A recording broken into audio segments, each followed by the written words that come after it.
오늘의 말씀 함께 나누겠습니다. 말씀의 제목은 제가 읽겠습니다. 예수의 발 아래에 엎드려 감사하니. 아니요, 안 따라하셔도 됩니다. 참 속상하고 화가 나죠. 도대체 이 땅의 교회가 뭘 했나 싶기도 하고, 언제부터 이런 문화가 이미 우리 삶의 자리에 자리를 잡아서 이런 말도 안 되는 일들을 또 저지르게 되는가? 왜 우리는 아름다운 문화를 만들어가지 못했을까? 왜 우리들의 신앙은 어디서 무엇을 했길래 우리 사회 속에서 좋은 문화는 못 만들고 이런 엉뚱한 문화가 자리 잡게 해서 그 문화를 우리가 좋게만 여겼죠. 예전에는 뭐 미국의 문화, 일본의 문화 뭐 되게 두려워하다가 또 우리나라가 또 문화의 강국이 됐다 하면서 굉장히 자랑스럽게 여기고, 그러나 갑자기 우리가 그것이 이렇게 우리에게 생명을 해하는 그런 폭탄처럼 나타나게 되었을 때 손을 쓰지 못하고 속수무책으로 당할 수밖에 없는 우리들의 그런 부족함들, 이런 걸 볼 때 우리들의 신앙이 무엇을 했고 교회는 무엇을 했고, 그러므로 우리 사회 속에서 왜 건강한 문화를 우리가 만들어가지 못했을까, 그런 반성과 후회도 하게 됩니다. 물론 뭐 기독교 문화 운동 이런 것도 있어요. 근데 뭐 기독교적 행사를 저는 말하고 싶지는 않습니다.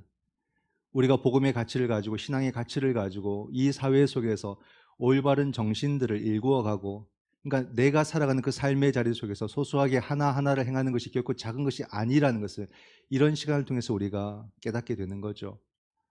그럼으로써 이런 말도 안 되는 문화에 맞서고 저항하는 생명의 문화들을 우리가 왜 만들지 못했을까? 교회는 어디에 관심을 갖고 어디에 신경을 쓰고 어디에 헌금을 쓰면서 지금까지 살아왔는가?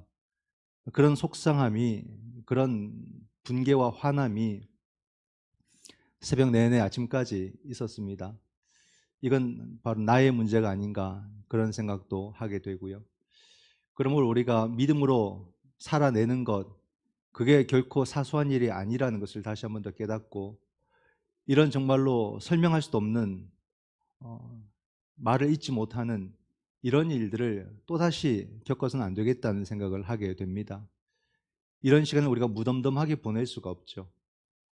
그럼으로써 우리는 이 시간을 통해서 우리 한 사람 한 사람이 올바른 예배자가 되고 올바른 믿음을 소유하고 이 땅 가운데 올바르게 살아가는 것, 거룩하라 했는데 거룩함이 하나도 없고 특별하라 했는데 특별함이 하나도 없는 그런 모습이 아니라, 다시 우리가 믿음을 회복함으로써 이 땅 가운데 제대로 된 사회인으로, 제대로 된 그리스도인으로 살아가는 것이 너무나도 중요하다는 생각을 다시 한 번 더 하게 됩니다. 그런 가운데서 오늘 우리가 총동원 대면 예배를 드린다는 것은 참 뜻깊다, 이렇게 생각은 더 들어요.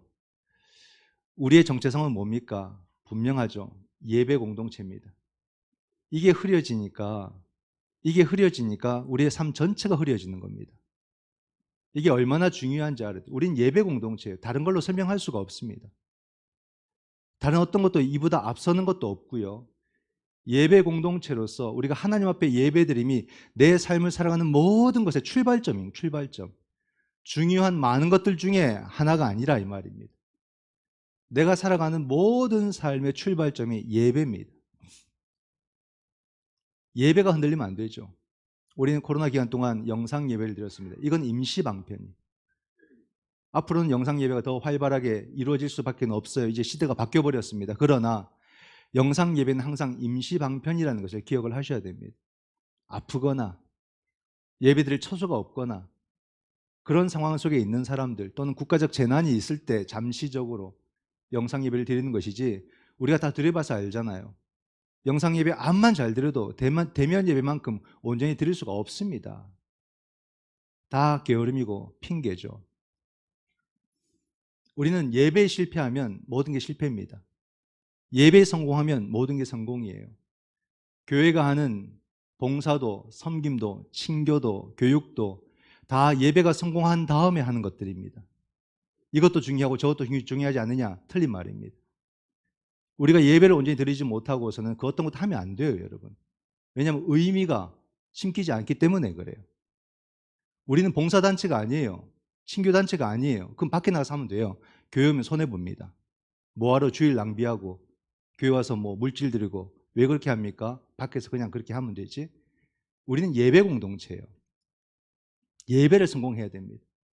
예배 드리지 않고 누가 뭔가를 하고 있으면요, 그만두고 예배 드리고 와라, 이렇게 말씀하셔야 돼요. 예배 드리지 않고 주방에서 누가 일하고 있으면 아니 됐어, 돌아가서 예배 드리고 와, 그렇게 말씀하셔야 돼요.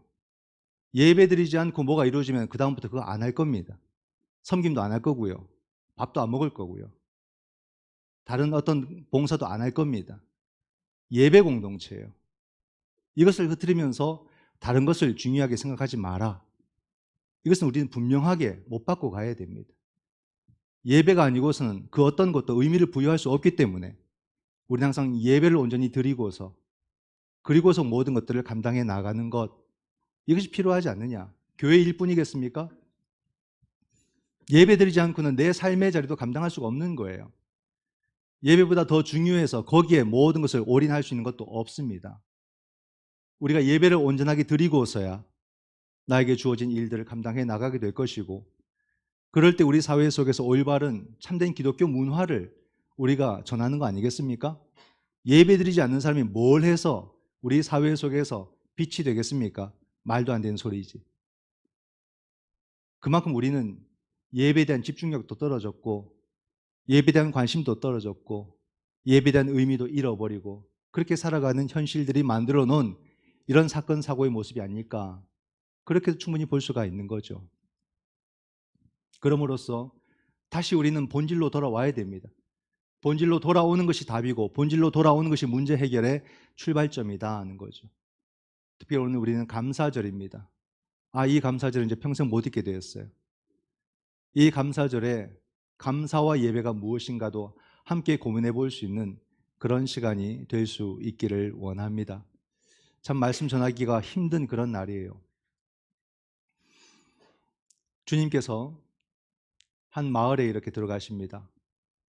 근데 그 마을에는 마을 바깥에 나병 환자들이 살고 있었어요. 한센병이라고 하죠. 한센병이라고 불러야 되는데 성경엔 나병이라고 말하고 있습니다. 그래서 성경의 언어로서 하겠습니다. 이 나병 환자들은 공동체 속에서 못 삽니다.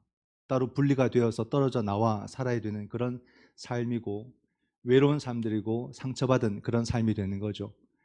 이 사람들은 길을 가다가도 누구를 만나면 자기가 소리를 질러야 돼요. 나는 부정하다, 나는 부정하다 해서 사람들이 그를 알아보도록, 그러므로 접촉이 없도록 그렇게 스스로 자기의 부정함을 외쳐야 되는 사람들입니다. 그런 가운데 주님께서 무리들과 함께 그 마을로 들어오시는 것을 보고서는 이 사람들이 간절하게 외치는 거예요. 예수 선생이여, 우리를 불쌍히 여기소서. 그렇게 외칩니다. 주님께서 그 소리를 외면할 리가 없겠죠. 주님께서 그 사람들을 어떻게 고치셨을까요? 이렇게 안수하셨을까? 아니면 뭐 권세 있는 말씀으로 탁 치유하셨을까요? 그렇게 하지 않으셨습니다. 너희 몸을 가서 제사장에게 보이라. 왜냐하면 그 병은 특별한 병이거든. 율법이 명하고 있는 병이기 때문에 율법의 정결 예식대로 행해야만이 병이 나아도 낫는 거지, 그냥 병이 나았다고 병이 나은 게 아닙니다. 사람들이 인정해 주지 않아요. 제사장이 가서 제사장이 판단을 하고 정결 예식을 행하게 될 때에 비로소 이 사람은 병이 나았다라고 선포할 때 그 사람 병이 낫게 되는 거니까, 그 주님께서 보내신 겁니다. 10명이 갔어요. 가는 가운데 자신들의 병이 나은 줄 압니다. 제사장과 함께 정결 예식을 통해서 모든 것이 다 깨끗해졌습니다. 그래서 그들은 고향으로, 자신의 집으로 돌아가서 행복하게 살았더라. 그렇게 이야기가 끝날 줄 알았는데 그렇게 안 끝나고 그들의 병이 다 낫고 난 뒤에 진짜 이야기가 시작이 됩니다. 15절과 16절 말씀을 보면, 그 중에 한 사람이 자기가 나은 것을 보고 큰 소리로 하나님께 영광을 돌리며 돌아와 예수의 발 아래에 엎드려 감사하니 그는 사마리아 사람이라. 이제 두 부류가 딱 나뉘어져 버립니다. 9명과 한 사람. 이 9명은 돌아오지 않았어요. 9명은 나쁜 사람들일까요? 나쁜 사람이 아니죠. 주님께서 다시 돌아오라 말씀하지 않으셨으니까. 그죠? 그냥 그 길로 이렇게 쭉 그냥 가버린 거예요. 그런데 한 사람이 돌아와서 이 이야기가 다시 시작이 되는 겁니다. 그 사람은 돌아와서 예수님의 발 아래에 엎드리고 하나님께 영광을 올려드리고 주님께 감사했다. 주님께서 그 사람을 칭찬하시는 거예요. 여기서 감사가 등장하는 겁니다. 감사. 이 감사가 무언가를 말해주고자 이 이야기가 시작이 되는 거예요. 한번 묻고 싶어요. 오늘 우리 삶에는 영광과 감사가 있느냐 하는 거죠. 오늘날 그리스도인들이 특별해 보이지 않아요. 오늘 성경은요, 이 한 사람을 특별하다고 말해주는 거예요. 특별한 사람이다. 특별해서 감사한 게 아니죠. 감사한 사람이 특별한 사람이 되는 거예요. 놀라운 일을 보여주는 겁니다. 그럼 오늘 우리에게는 영광과 감사가 있냐 이 말이에요. 영광과 감사가. 무엇을 보고 알 수 있을까? 오늘날 그리스도인들이 특별해 보이지 않아요. 그것은 감사가 없다는 뜻입니다. 영광과 감사가 우리 삶에서 없다는 뜻이에요. 특별함이 없어요. 왜 우리에게 특별함이 없을까? 오늘날 그리스도인들이 무엇이 없어요? 오늘날 그리스도인들에게 빛이 안 나요. 그 특별함이 없어요. 그리스도인다움이 없어요. 향수 뿌리고 비싼 옷 입고 좋은 가방 들고 한껏 못 부리지만 하나도 이쁘지도 않고 멋있지도 않아요. 눈에 안 들어와요. 도리어 불쌍해 보이고 어떨 땐 지쳐요. 왜 그럴까요, 여러분? 오늘날 그리스도인들이 여전히 똑같이 소유지향적인 삶을 그대로 살아가고 있고 그리스도인들조차도 오직 성공을 목적으로 그렇게 몰입된 삶, 매몰된 삶을 그냥 살아가는 겁니다. 진정한 목적도 모르고 그냥 그렇게 가는 거예요. 남들이 그렇게 사니까. 그리스도인들 오늘날 보면 부자 많아요. 배운 사람 많아요. 지식도 많아요. 그냥 특별한 사람은 아무도 없어요. 이런 모습인 거죠. 우리에게 아름다움이 없어져 버렸어요. 향기도 안 나요. 빛도 안 나요. 멋있어 보이지 않아요. 오늘날 누가 그리스도인을 보면서 아, 나도 교회 가고 싶다. 나도 주님 믿고 싶다. 나도 저 사람 닮고 싶다. 그렇게 말하는 사람이 어디 있습니까? 오늘날 젊은이들이 아, 교회 가고 싶다. 그렇게 말하는 청소년들이 어디 있을까요? 우리의 멋이 다 사라졌으니까 어른도 안 참고 아이도 안 찾는 그런 공동체가 되고 만 거 아니겠습니까? 공동체란 건물을 말합니까? 우리를 말하죠. 오늘날 우리에게 매력이 없어요. 특별함이 없어요. 예수 그리스도를 믿는다는 것은 특별함인데 특별함이 하나도 없다 이 말입니다.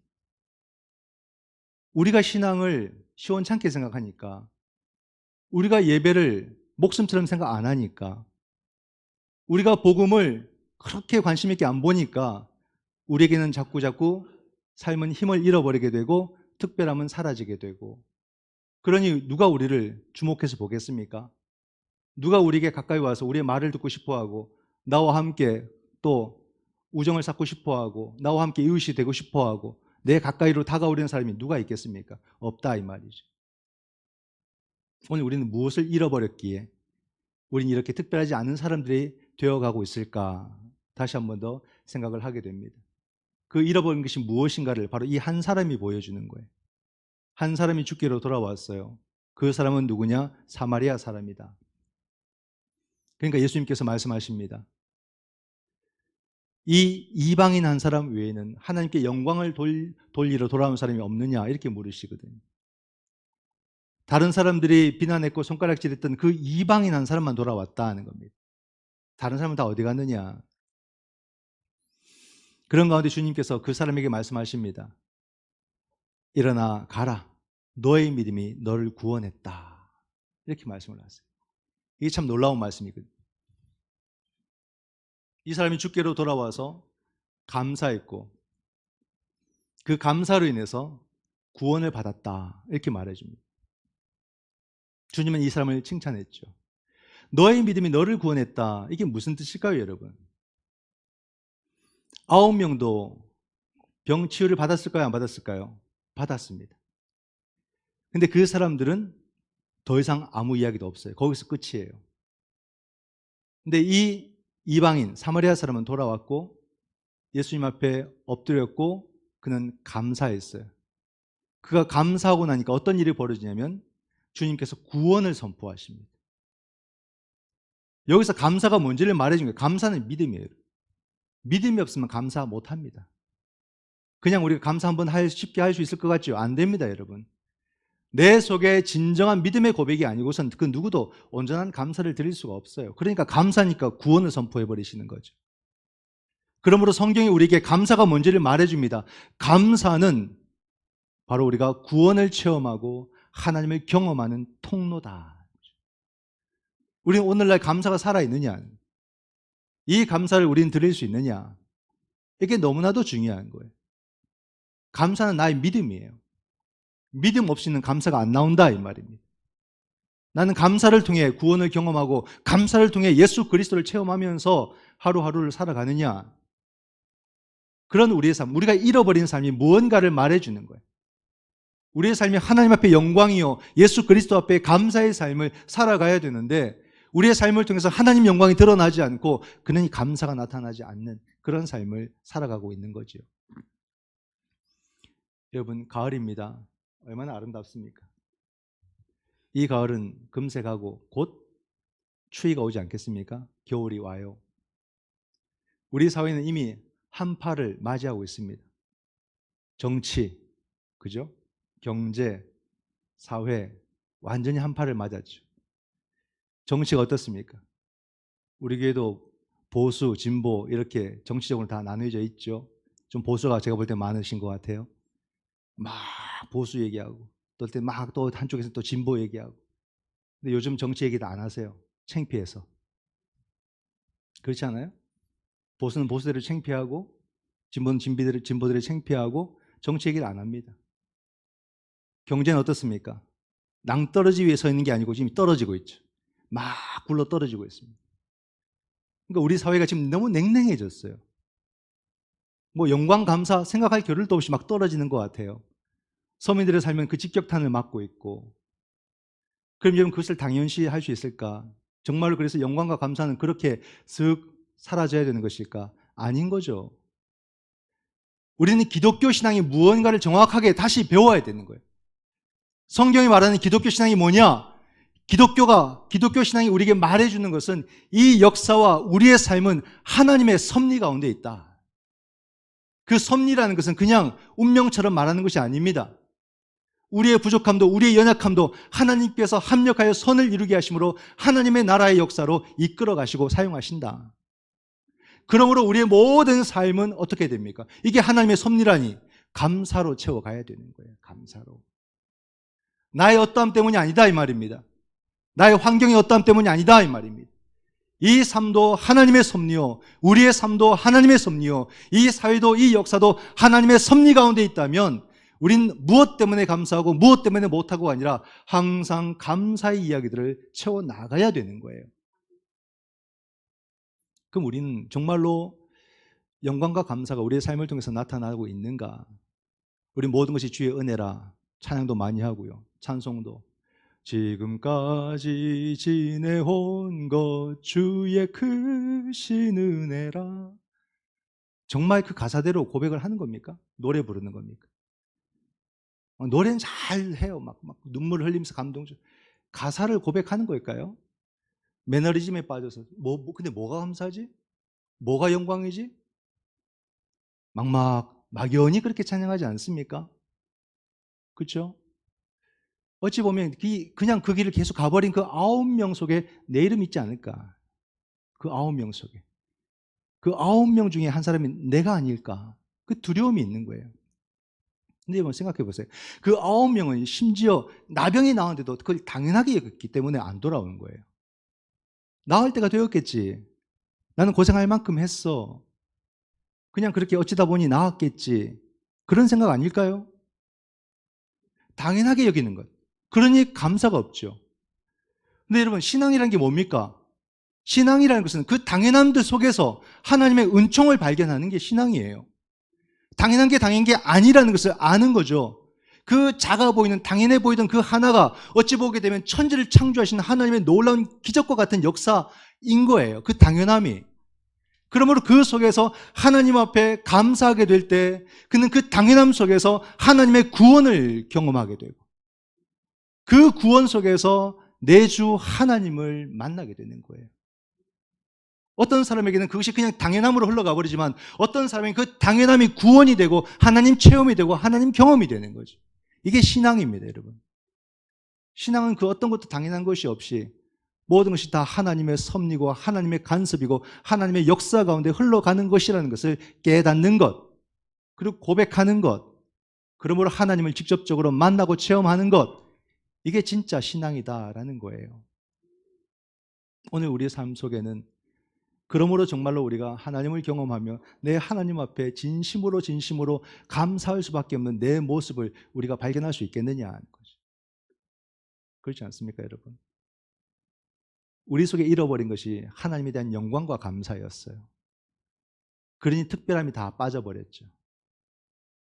오늘 우리는 또다시 어떠한 사람이 되어야 될까? 이제 말하지 않아도 그 답은 다 우리에게서 떠오르는 것 같습니다. 오늘 저는 총동원 대면주일에 나온 우리 모든 교우들은 바로 이 돌아온 한 사람이라고 믿습니다. 그렇지 않아요, 여러분? 정말로 우리 혼돈되는 우리의 삶 속에서 신앙의 본질이 뭔가를 다시 고민하고 예배로 나오고 교회로 나온 것은 뭐겠습니까? 바로 그것이 진정한 감사를 회복하는 삶이에요. 우리의 정체성이 뭐라고요? 예배 공동체, 예배 공동체. 즉 예배 공동체라는 것은요, 감사 공동체예요. 감사 공동체. 감사가 없는 사람이 어떻게 예배로 나옵니까? 불가능해요. 하나님 앞에 감사드리지 못하는 사람이 어떻게 여러분 교회로 나옵니까? 불가능해요. 그러므로 오늘 우리가 이 예배로 나왔다는 것은 바로 감사하기 위해 돌아온 그 한 사람이다 하는 말입니다. 이 감사를 회복하는 거죠. 놀라워요. 우리가 감사하는 그 한 사람, 바로 이 예배를 통해서 우리가 감사 예배를 드릴 때 결국 우리가 경험하게 될 것은 예수 그리스도께서 나를 위해서 베풀어 주신 그 구원과 더불어서 더 귀한 것은 바로 예수 그리스도 그분을 우리는 만나게 될 줄 믿습니다. 앞으로 우리가 온전한 예배 공동체가 되는 것이 비로소 이 땅과 이 사회를 이런 허무한 죽음 없이 밝고 건강한 생명의 사회로 만들어가는 길임을 아시고 반드시 예배를 성공하는 그런 우리 모든 성도들, 모든 예배자가 되시기를 축원드립니다. 우리의 감사가 우리를 예배로 인도하게 될 것입니다.